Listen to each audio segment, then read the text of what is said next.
plutôt favorable sur une mesure d'âge. Aujourd'hui, le texte des retraites, je ne sais pas pour vous, en tout cas moi je ne sais plus ce qu'il contient.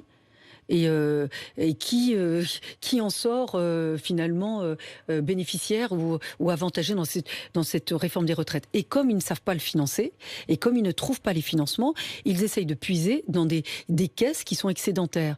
Et donc, je trouve que c'est un peu facile de dire on réforme et on prend l'argent chez ceux qui ont bien géré.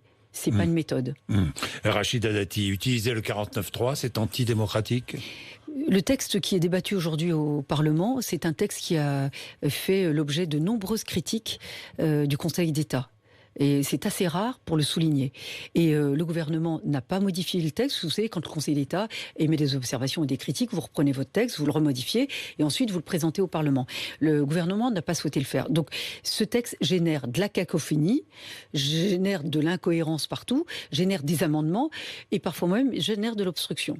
Et donc aujourd'hui, les débats n'avancent pas et le gouvernement dit si ça n'avance pas, eh ben on va avoir recours au 49.3. Si le débat n'a pas lieu au Parlement, il aura lieu dans la rue.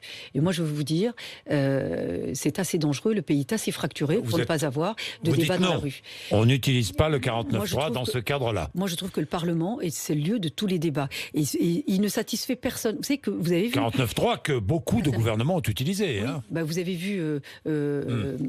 François Hollande l'a payé très cher, le 49.3. Le premier, c'est Michel Rocard. Oui, mais il l'a payé aussi cher. Mais François Hollande l'a payé très cher avec la loi El Khomri qui a fini dans la rue. Ça s'est fini avec des manifestations à l'infini. Vous savez, le début des manifestations violentes avec de la radicalité, ça a commencé avec les manifestations concernant la loi El Khomri. Donc il faut faire très attention avant d'avoir recours à ce type d'outils.